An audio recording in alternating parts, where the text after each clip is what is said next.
Public ఏదైతే మేము చెప్పామో ఆ రోజు దాన్ని నిలబెట్టుకోవాల్సిన అవసరం ఉంది.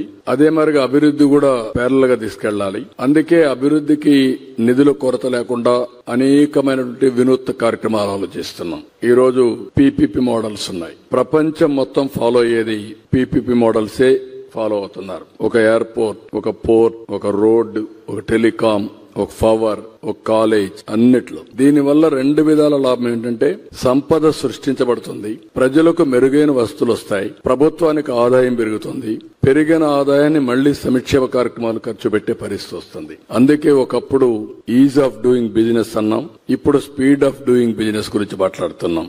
ఎవరైనా ఒక్కసారి అప్లికేషన్ పెడితే 100% అన్ని క్లియరెన్సెస్ అన్ని ఇచ్చే బాధ్యత తీసుకుంటున్నాం. అదే మరిగా రాబోయే రోజుల్లో అవసరమైతే ఎవరైతే పెట్టుబడులు పెడతారో వాళ్ళు పెట్టుబడులు పెట్టిన తర్వాత వాళ్ళు కట్టే ట్యాక్సుల నుంచే వాళ్ళకి ఇవ్వాల్సిన ఇన్సెంటివ్స్ ఇస్తాం. ఆదాయం వస్తుంది, ఆదాయం నుంచి వాళ్ళకు మళ్లీ ఇస్తాం, కొంత ఆదాయం మనకు డబ్బులు మిగిలే పరిస్థితి వస్తుంది. ఇలాంటి వినూత్నమైన మోడల్స్ అన్ని మాస్టరైజ్ చేస్తున్నాం. నాకు ఏ మాత్రం అనుమానం లేదు, మీరే చూడబోతున్నారు. ఇవన్నీ చేస్తాం. ఇప్పుడు టెక్నాలజీ ఒక హ్యాండీగా తయారైంది. ఆ రోజు ఐటీ గురించి మాట్లాడేవాడిని, ఇప్పుడు ఐటీ గురించే కాకుండా ఏ ఆఫీసర్ ఏ విధంగా పనిచేశాడో టోటల్ గా డీటెయిల్స్ అని అప్డేట్ చేసే పరిస్థితి వచ్చింది. కాబట్టి బాగా పనిచేయించడం తప్ప ఎవరిని అవమానం ఇచ్చే పరిస్థితి ఉండదు.